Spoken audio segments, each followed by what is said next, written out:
سفیر چین در کابل در توییترش نوشت که هیچگاه در امور داخلی افغانستان مداخله نخواهد کرد و شایعاتی که گویا چین در حال گسترش نفوذ خود در افغانستان است بیجا است. چین هرگز در امور داخلی افغانستان مداخله نخواهد کرد. ما بر اساس منافع متقابل خواهان روابط با افغانستان هستیم و شایعاتی که چین به دنبال گسترش نفوذ خود در افغانستان است دروغ است. ما با همکاری و روابط خود با دولت افغانستان برای کمک‌های بشردوستانه در افغانستان ادامه می‌دهیم و باورمندیم که روابط خوب بین دو ملت به نفع همه ماست. در این حال کارشناسان از حوزه سیاست میگویند که افغانها میدانند که کدام کشورها در امور داخلی افغانستان دخالت میکنند و از سیاست کنونی چین حمایت میکنند.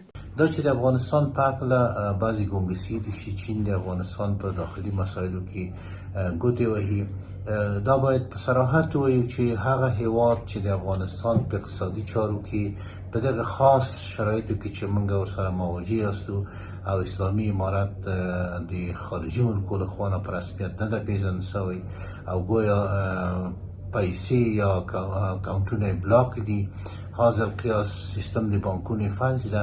هغه هیواد چې افغانستان ته د دوستۍ لاس نږدې کوي یا د دوستۍ لاس ورکوي هغه موږ ورته لبیک وایو.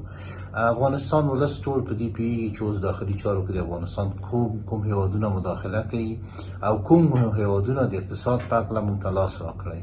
آنها می‌افزایند که چین در گذشته نیز در امور داخلی افغانستان دخالت نکرده است و از کشورهای دیگر نیز می‌خواهد که مانند چین در امور داخلی افغانستان مداخله نکنند.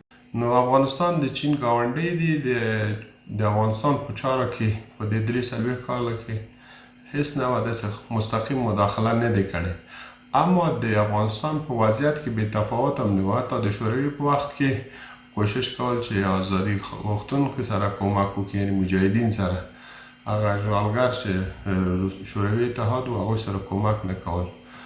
نو د هغه موقف د نړۍ سره له ټولو نړۍ سره همداسې روابط دي. نور ګاونډیان هم د افغانستان باید د چین تقلید یا روش زده کړي چې د نور ملکو په چارو کې مداخله ونه کړي. اما شمار دیگر از امارت اسلامی میخواهند که زمینه را برای دخالت بیرونی فراهم نسازد و تاکید میکنند که در مقابل خارجی ها یک سیاست واحد را اختیار کند. اسلامی امارت لازم ده چې یو مضبوط او تعریف شوی بهرنی سیاست ولري. دا زمینه هیڅ هیواد ته برابر ونه کړي چې د افغانستان په داخلي مسایلو کې لاس وهنه وکړي او همداسې نور هیوادونو سره متقابل اړیکې او همکاری ولري. چین در حال انحصارات را بیان میکند که گفته می شود چین در چند روز آینده روند ویزا برای افغانها را آغاز خواهد کرد. خواستیم در این مورد نظر امارت اسلامی را با خود داشته باشیم، اما با تلاش های مکرر موفق به این کار نشدیم.